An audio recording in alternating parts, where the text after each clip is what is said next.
What's up, you guys? It's Janice Brothers from the Brother Sisters Smart Dumb Fun. Hey, just wanted to let you know we're going to be doing a little bit of travel this weekend, so we will not be having a live show. So please enjoy this encore episode, and by encore, I mean rerun episode, that we did a couple of years back on the great Julia Child. That's right, we talked a little bit about the documentary chronicling her amazing life and career. We also talked a little bit about awesome places to eat and great cooking shows to watch. So, again, you guys, please enjoy this encore or rerun episode of the Brother Sister Smart Dumb Fun, all about Julia Child as we celebrate her upcoming birthday on August 15th.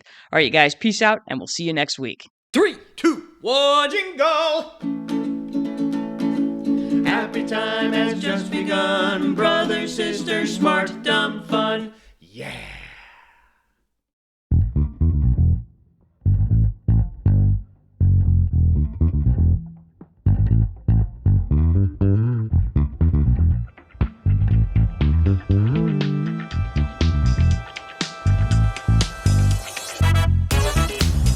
Welcome to Chelsea. I know, you guys, we're live from Chelsea, Michigan, Home of the Bulldogs and Jiffy Mix. corn mix.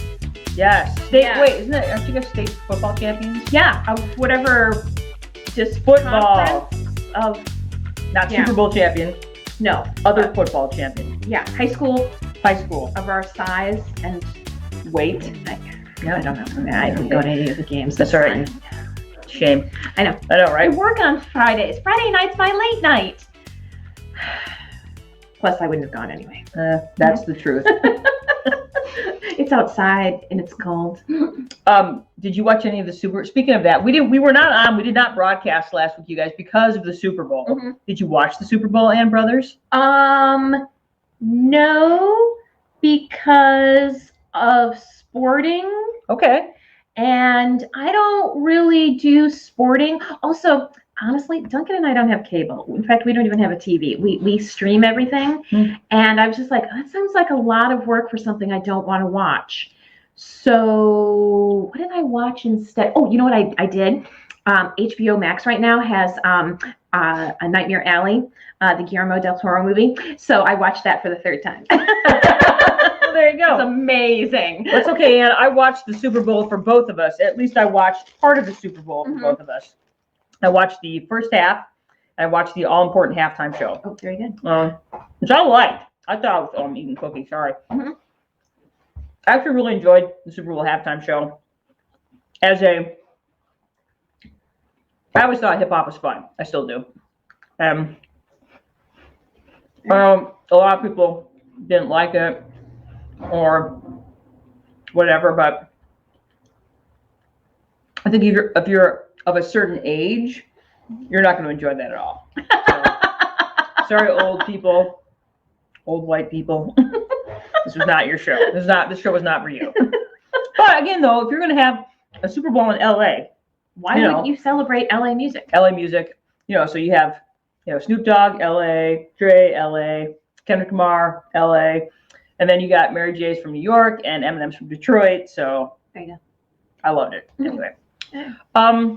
let's see. So here we are today, and the reason that I'm eating cookies during the show is because we are celebrating. We watched a really great documentary a couple weeks ago, Mhm. and then we ate while we watched it, Mhm. and then we ate before we watched it, Mhm. then we ate after we watched it. Mhm.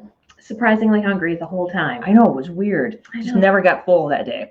Mm. So yeah. So anyway, the documentary we're talking about is the documentary. I'm going to go ahead and put it in the stream here. Ooh, I got to get rid of our brand.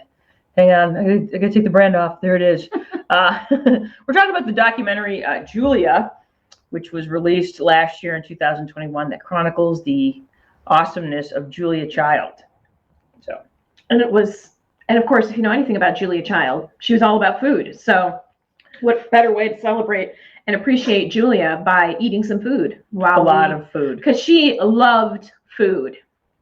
It was her passion And for so did sure. we. Yeah. Mhm. So Anne brought this up that we should watch this documentary a couple of months ago, and then we're like, well, not only should we watch the documentary, but then we should talk about it, and then we should eat about it. Mhm. So I'm going to go ahead and jump into our presentation. So I don't know, is there anything else we needed to talk about? Any small talk we needed to deal with I before? don't think so. I was like, we could talk more about who Julia Child was, but I'd like to think that if you would know. Exactly. So, and if you don't, you're going to learn. You're gonna find out. You're going to find out soon. I feel like I should comment on the weather. February, right? Am I right? You're right. Okay, good. I did it. All right, good. All right. So again, the documentary is called Julia.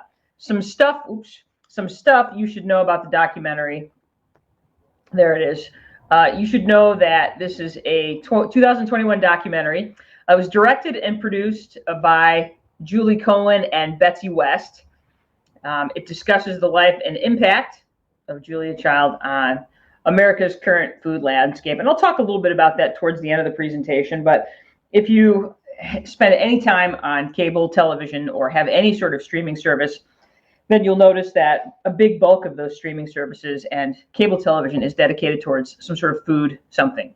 Food eating, food going to eating places, food preparation and eating, stuff to preparate food with. Yes. And just competitive food shows. Oh, and the competitiveness of food shows. And Gordon Ramsay yelling at somebody in a kitchen on a food show. So unnecessary. Totally unnecessary. So anyway, this landscape of food that we live in now, and all these shows that deal with some sort of person eating food, person trying food, person taking you, it really does go back to this woman, Julia Child. So this documentary discusses the impact that she had on America's current food landscape.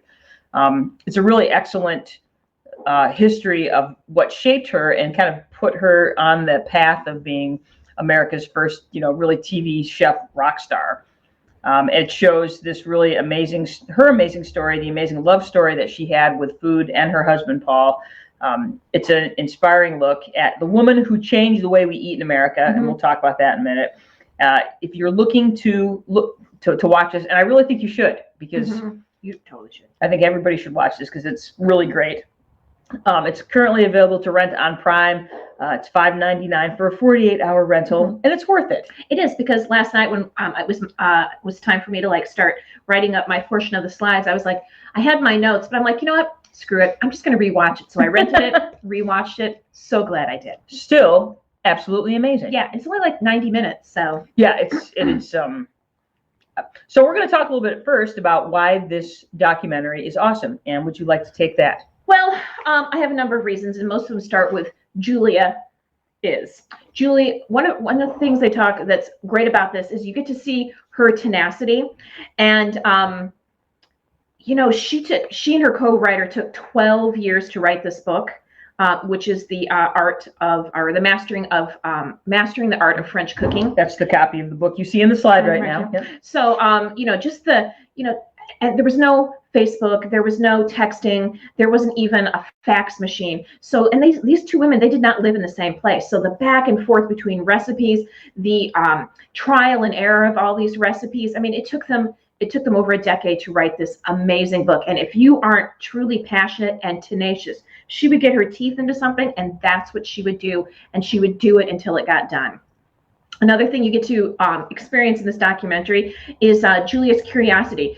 Everything seemed like an adventure to her, and she made it fun. I mean, she's one of those people you just want to be friends. You would want to be friends with, because no matter what you did with her, it was going to be a blast. Another thing was Julia. You get to experience her boldness. This was a woman who had she pursued everything with passion, and her age had nothing to do with it. She didn't start becoming this amazing chef, this star chef, until she was in her 50s. So, she just got this boldness, her imagination. If she wanted to do something and there was nothing, she created it. Like she created this cookbook. There was no recipe books for French cooking in English. And that's what she wanted. She was spending all this time and energy trying to find this English cookbook, French recipes, nothing. So what'd she do? She created it.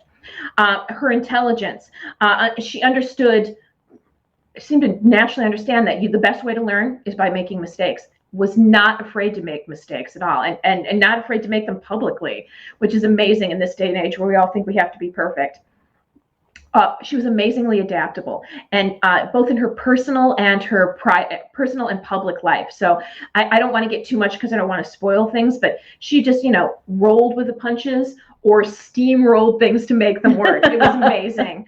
The thing is, in this day and age, everybody that has to do with food seems to be marketing something to you. Their cookware line, their knife line, their food line, whatever. The only thing she ever marketed was cooking and food.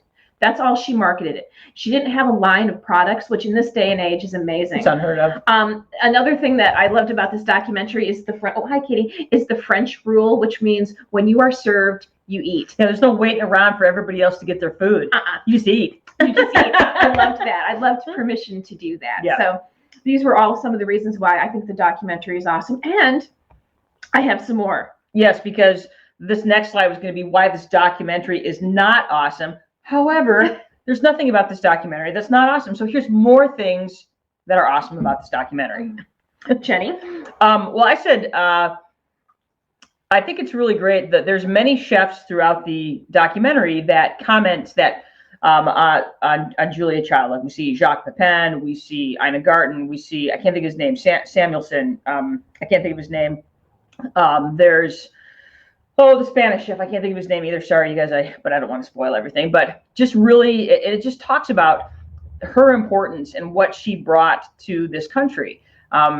She taught us that we deserve better than food that came out of a can or food that came out of a freezer. The early part of the documentary kind of shows you what the cooking landscape was like in America after World War II, and it was banquet frozen dinners, and it was soup is a sauce. Yeah. So what I love about what she did is she basically said, there's something better out there. Here's how you're going to do it. So she taught people to not only that there is a better food landscape out there, but that food landscape is not unattainable to you, that you can use the products that you have in American grocery stores in order to make really wonderful and delicious food. And that's one of the things I appreciated when I read her autobiography. I appreciated the fact of what she was trying to do. And this is one of the things I did not realize is that European butter, European sugar, European flour, because they're processed differently, they act differently in recipes than American sugar, American butter, American flour. And that was a problem for anybody trying to follow French recipes in an American kitchen. And so that was one of the things that she did, was to help develop these recipes using American products, which makes me makes Julia Child literally one of my favorite scientists, because everything she did was trial and error and experimentation and repeating the process and trying it again. And so that's one of the things when I'm teaching science in my classroom, I talk about Julia Child is one of the, really one of the greatest scientists, because she really had to go through that scientific process again and again. So, the French food critic, that was one you wrote. Yeah, they have an interview with a French food critic who remains anonymous, and just some of his commentary about food, about French food, about Julia Child. It's just delightful to hear him talk about this. So I thought he was in an awesome documentary. He was a very memorable part. They have beautiful food preparation cinematography in this movie. Make you want to weep. It's so beautiful. And of all of them, my favorite one was the poached pear tart that you watch them make. Yeah, and that's one of the things I talk about. Sexy. Is that the cinematography in this movie is as beautiful as any sweeping landscape of a movie that you've ever seen in any movie. They really spared no expense in terms of filming this food, and it's stunning. You literally stops you. It takes your breath away when you're looking at this gorgeous art in front of you. I'm like, beautiful. It is beautiful. And of course, one of the best parts of the documentary is the love story between Paul Child and Julia Child. It was just, this is a quote from Julia, feed your man, fuck your man, flatter your man. The 3 F's of a good marriage.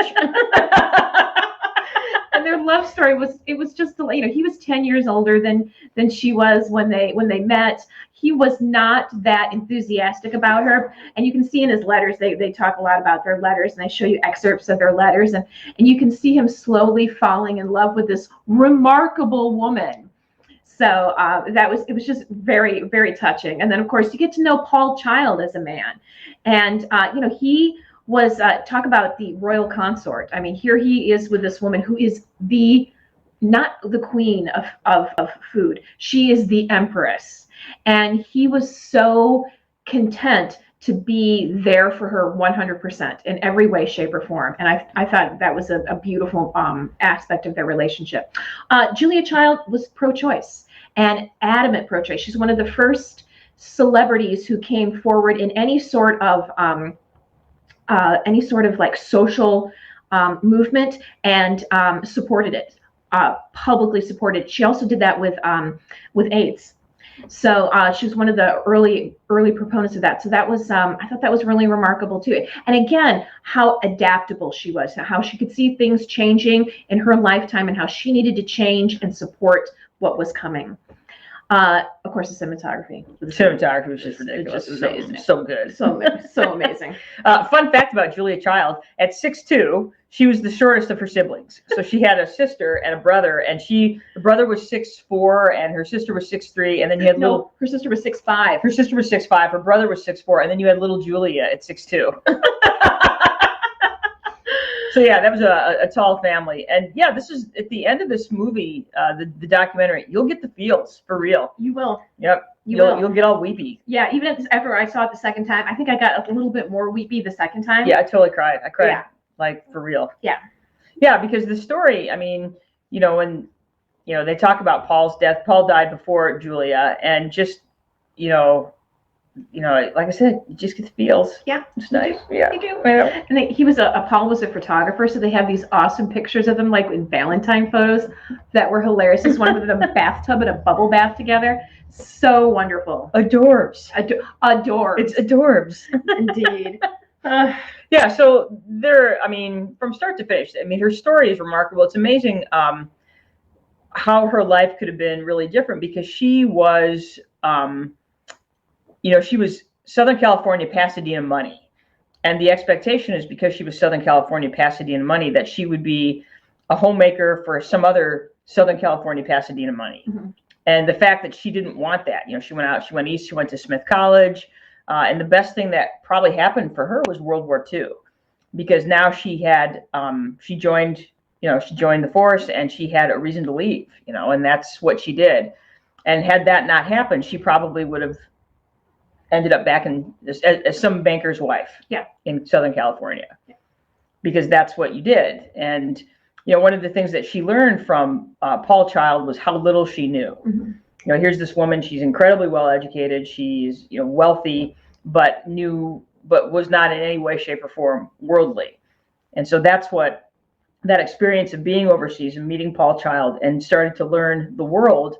And I think because she was intelligent, because she was tenacious, because she was strong, those are the things that allowed her to eventually become who she was. Mm-hmm. And that experience was part of it. World War II was part of it. So, yeah. And I also think, how Julia was not conventional in her look. Her look was not conventional. She was tall.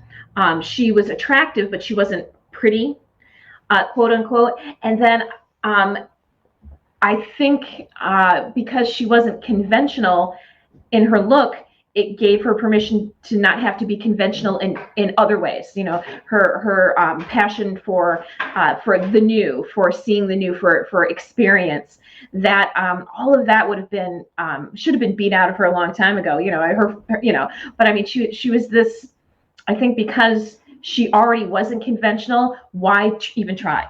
Correct. I can be conventional and be miserable, or I can be non-conventional and do what I like. And that's what she did. Yes, and I think it's interesting because her father was not. Her father was a mm-hmm. solid conservative Republican, and both Julia and eventually her husband's politics were very different from her father's. Mm-hmm. And so, I thought it was interesting in the documentary that her father was, essentially opposed to her choices, but at the same time was the reason she was making those choices in terms of how he raised her and her strength and all of right. those things. I'm like, ooh. Yeah, it was one of those like, I want you to have all these, opportunities and advantages, but I want you to turn out the exact same way I did.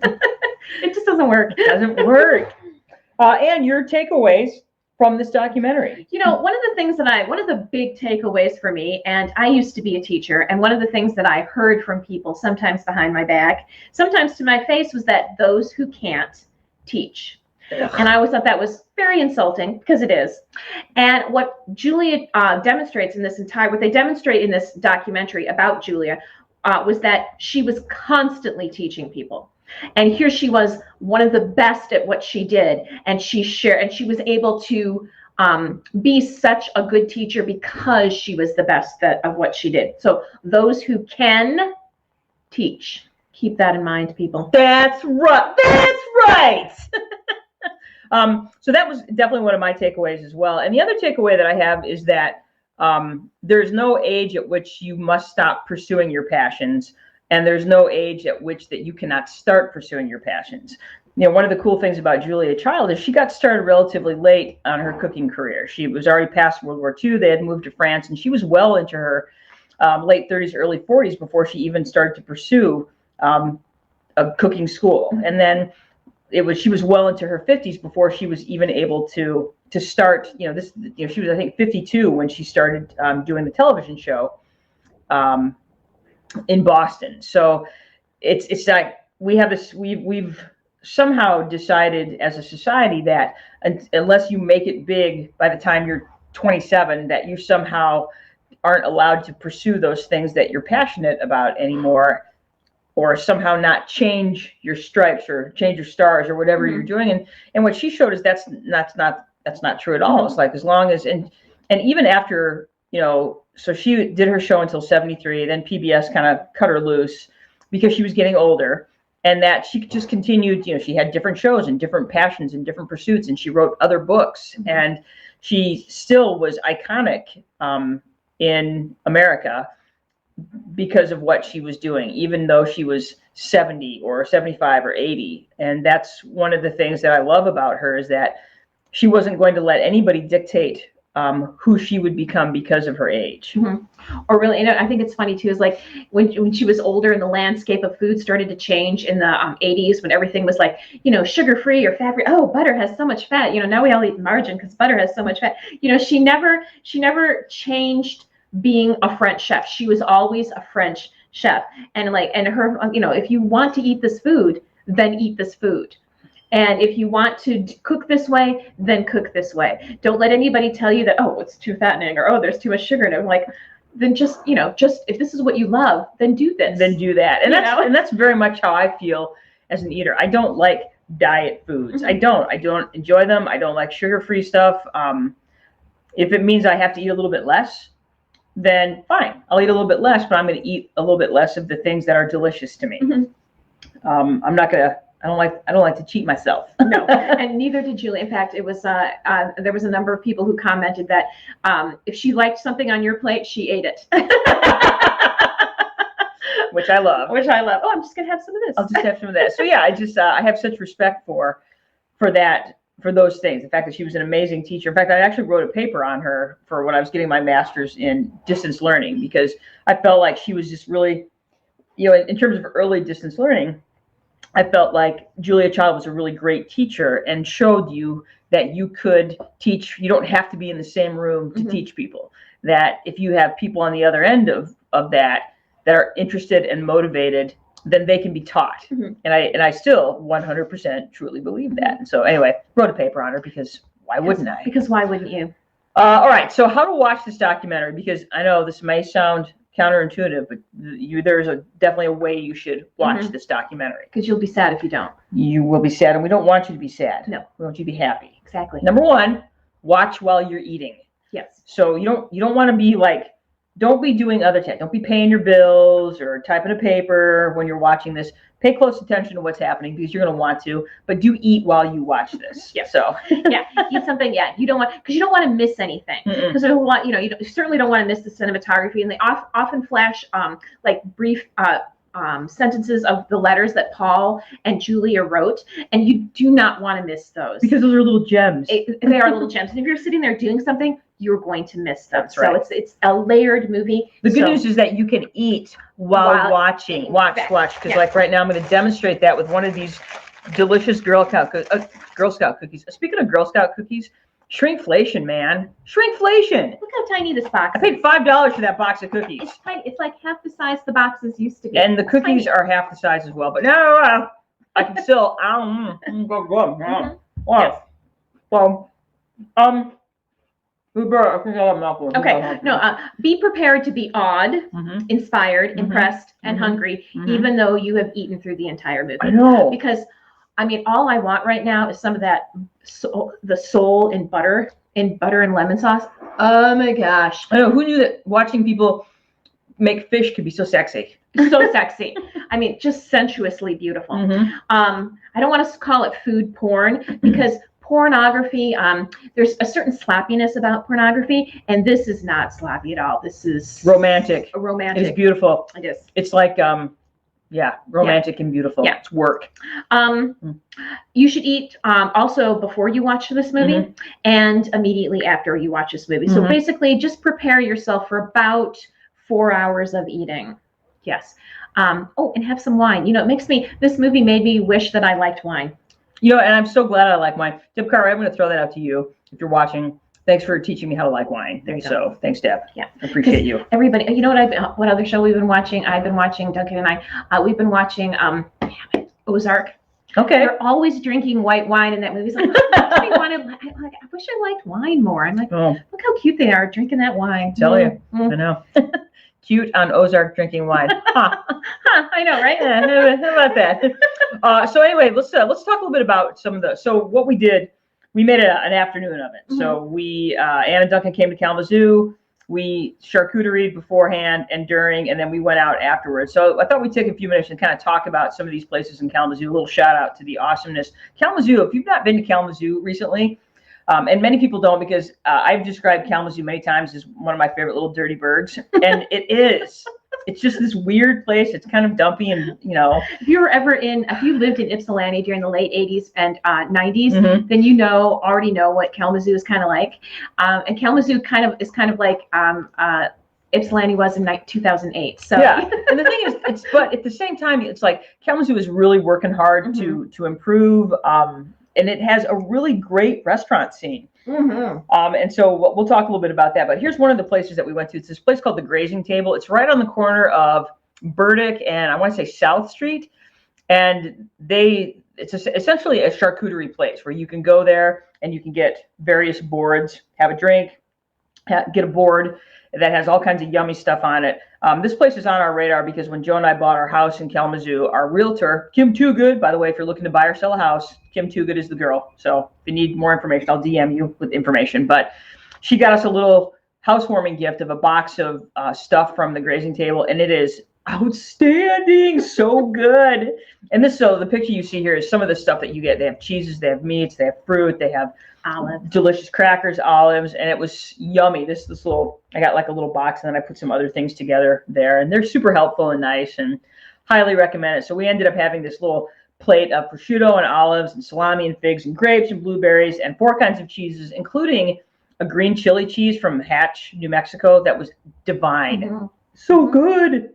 Oh, wait, we have to talk about what I brought. Oh, and what Ann brought was? I went to the Agricole, which is here in Chelsea. It's a little farm market, and they bring in produce and baked goods and crafts and all kinds of cool stuff from farms all over our region.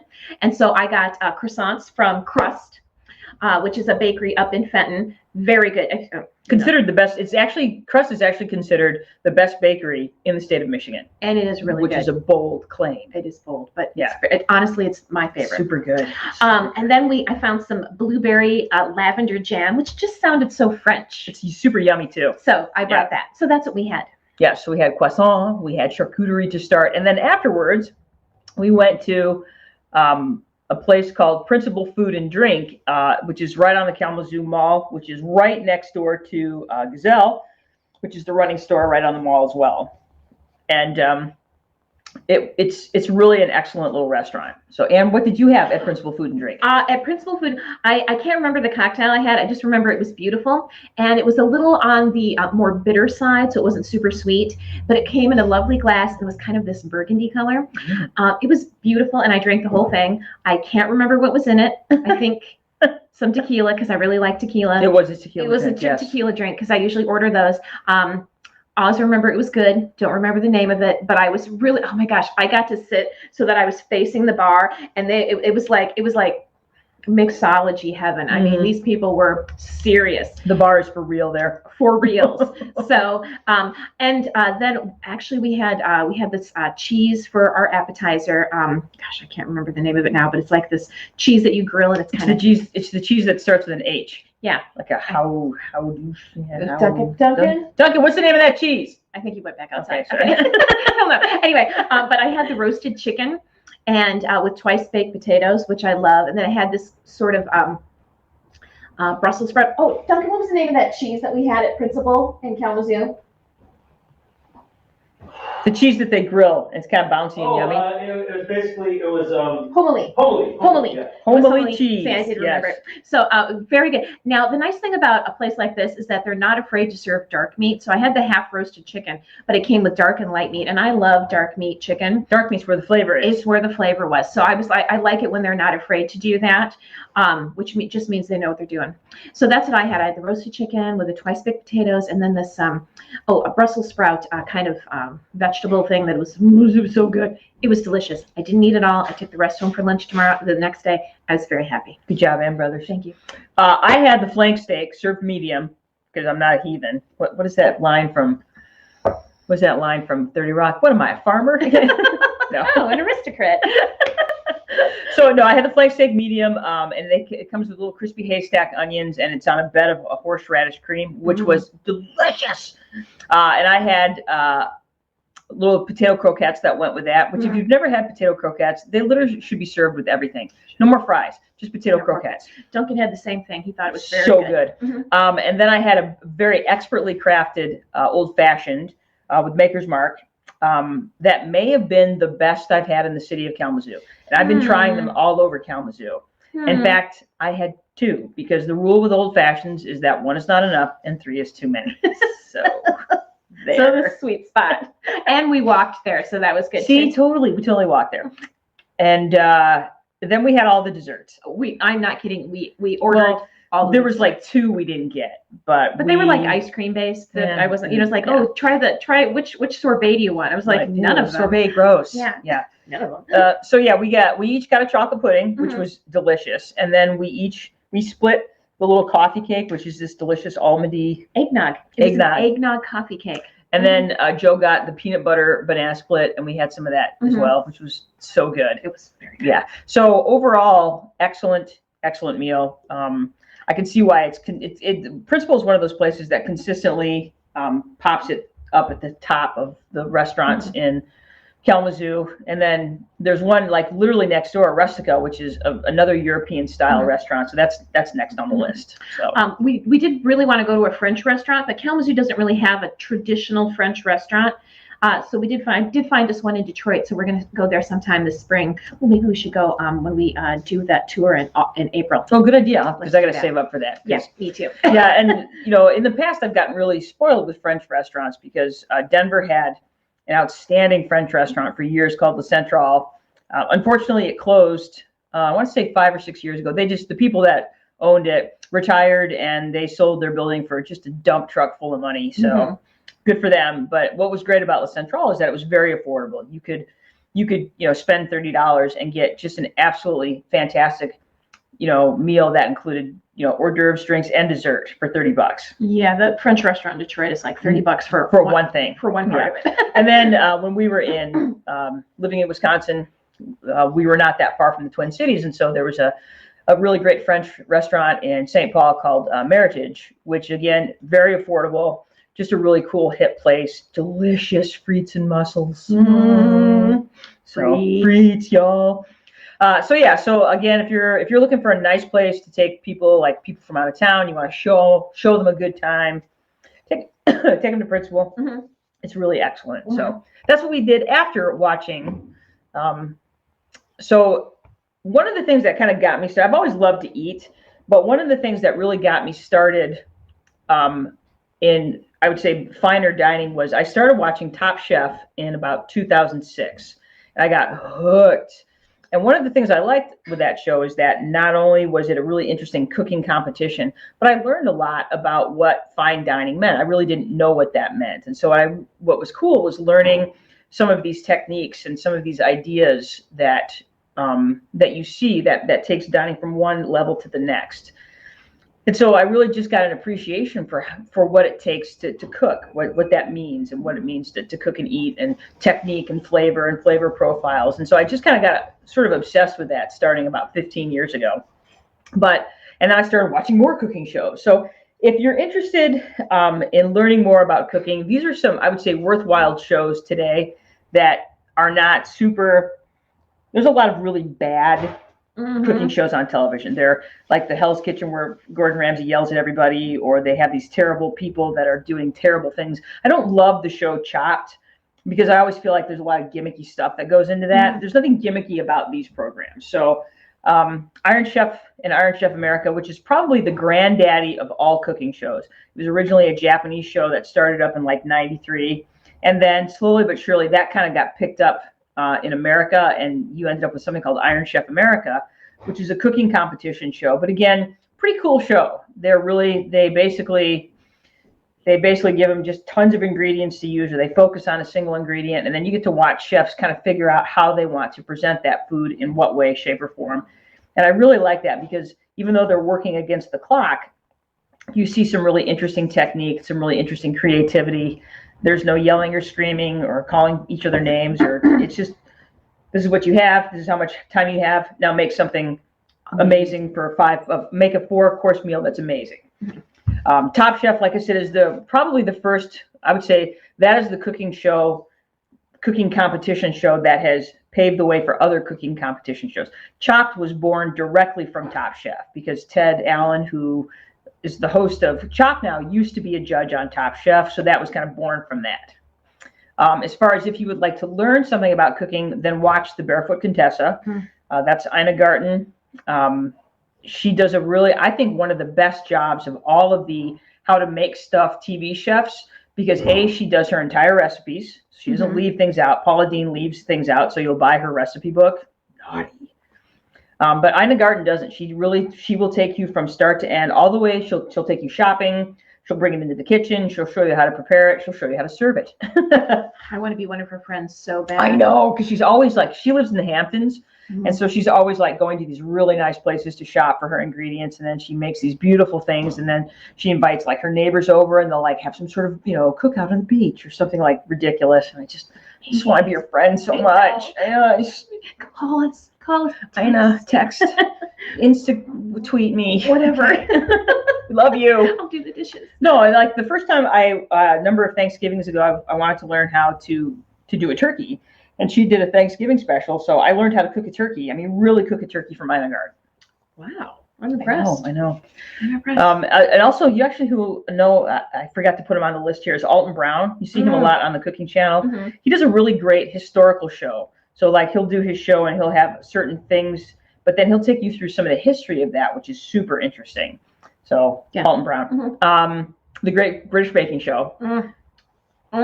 It's just great. It's great for so many reasons. And I'm not big into TV, like, competition show, competition cooking shows at all. It's not my thing. But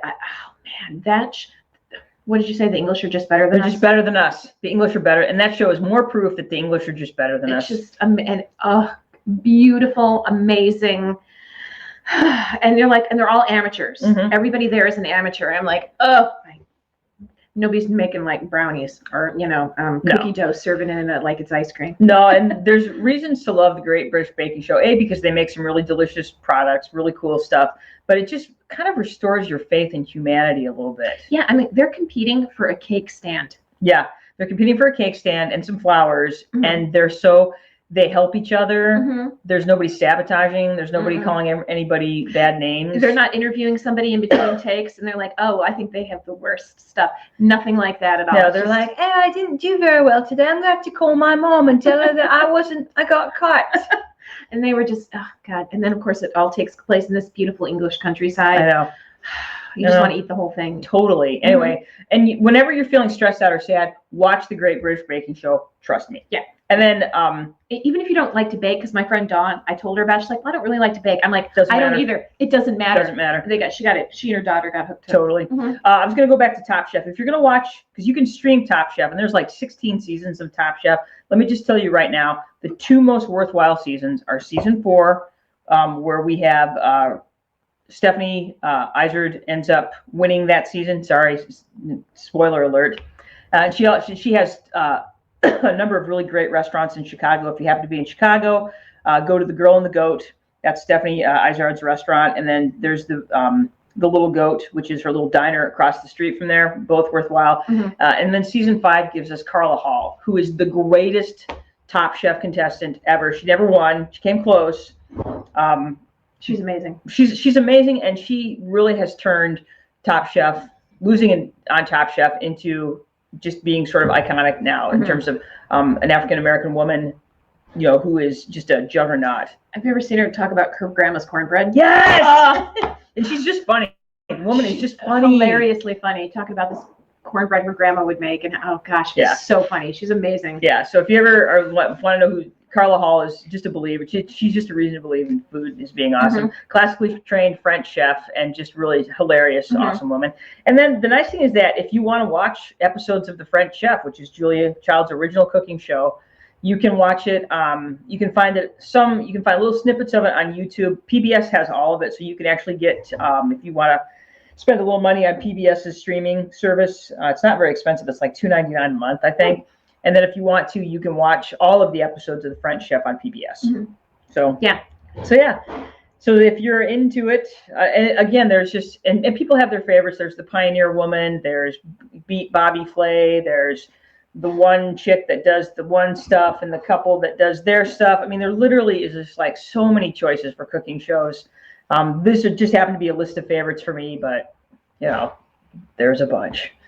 I don't like that one show with Guy Fieri. I think he's a creep. Well, he always shows stuff that is not. I'm like, I don't want to eat that, and I eat lots of crap. I know. Most of the time, I was like, oh my god, that looks terrible. No, I just think he's How's creepy. their bathroom? That will tell you something. So anyway, this is a picture of Julia Child. That's how she would finish her show. She would say, "Bon appetit." This is the French chef saying, Bon appetit.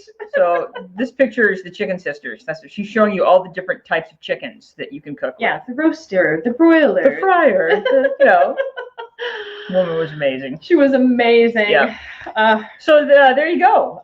If you want a fun documentary, highly recommend the documentary Julia. You can rent it on Prime. Currently $5.99 for a 48-hour rental.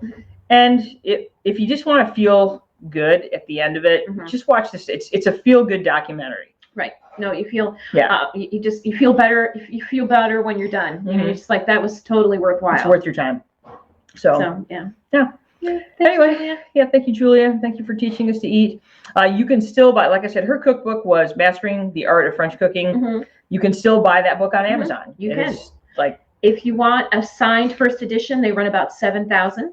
But I looked it up because I was curious. I was like, what? But you can buy, her. It's still in circulation. It's still in print, which is remarkable. The first company, the first publisher that offered to publish the book before it was written. Once she finished it, she pretty much got a rejection letter that said, "Women are too stupid and lazy to want to cook like this." It was basic. It didn't say that. They didn't say those exact words. But basically was what they said was, "Oh, women are too stupid and lazy and ever want to cook like this. This is too hard for women." So anyway, so it's I love it when people cook for me, and I love good food. I do not like to cook.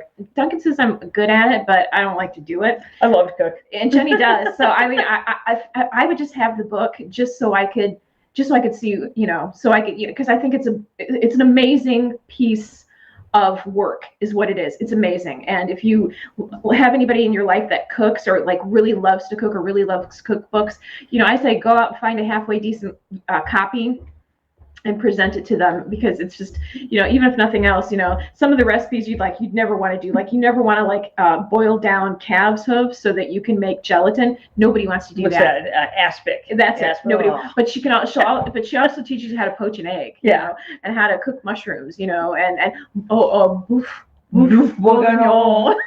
Oh, and fun fact, Ina Garten does an astonishingly good beef bourguignon recipe, and it's essentially Julia Child's recipe. See, So, see, there you go. and again, she takes you, Ina takes you through that process, and it's just, Yeah. So even if we should what we should do, Jenny Brothers. What's that? On Julia Child's birthday every year, we should get that book, and every year we should make one thing. Please tell me we don't have to make an aspic. No, we'll make something. We'll make something yummy every time. Okay, good. You'll make it, and I'll buy the ingredients. That's fine. And I'll even do the dishes. Yeah, if you make it. I enjoy cooking. I think it's fun. It's fun to put on some music, have a glass of wine, and chop some vegetables and brown some meat. And I just think everything about it is awesome. It's relaxing. It's fun. Who's a really good cook is my husband, Duncan. is a very good Actually, cook. Joe is a good cook too when he puts himself to it. Yeah, and I'm like, and Duncan will use every single freaking pan. And I walk into the kitchen, and I'm like, "Good job, baby." And then I just clean as you go. And I just step back. I'm like, he's doing a great job, and I'm not doing it. And then he does all the dishes. He's like, I probably could have condensed some things. I'm like, Well, see, and that's what Mrs. Kelly taught us in 4-H cooking classes. That you Exactly. clean as you go. You clean as you go.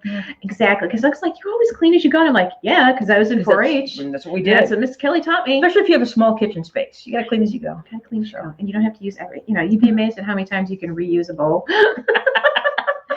It's the whole running water thing. It's awesome. Exactly. So anyway, but yeah, so my actually I bought him an awesome cookbook last Christmas with an amazing pie crust recipe that just makes you wanna. It's with a European butter, nice. Oh my gosh, it's amazing. So anyway, but that's Yeah. So Yeah, like I so- said, if you're interested, the documentary is Julia.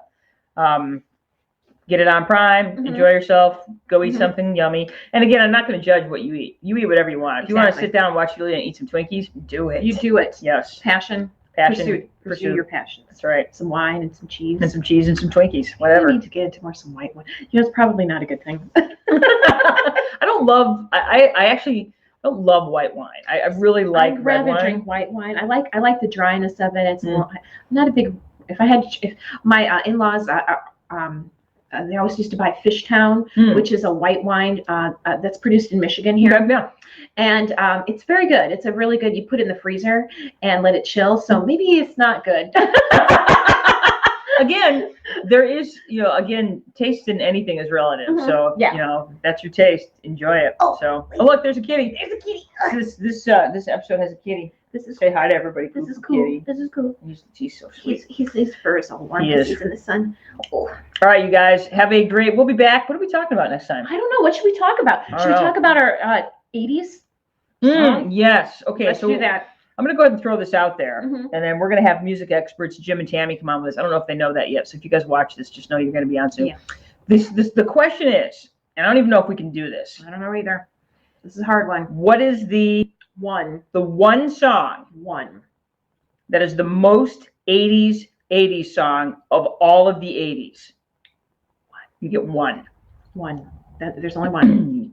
Yeah. Yeah. When we do this, I'm going to talk about 5 songs that I felt were the most influential to me in the 80s, but there is only one quintessential 80s. I don't know. Is there? I don't know. Only I don't one? even know if you can. I don't even know if that's possible. I have a couple of ideas in my head, Okay. but I mean, it's still a couple of this. Yeah. So look for us probably next week at this time talking about what is. It depends on if we can get Jim and Tammy on here because Yeah. there are 80s culture experts, I believe. So.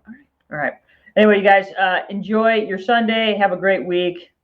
Stay warm. Bon appetit! Bon appetit.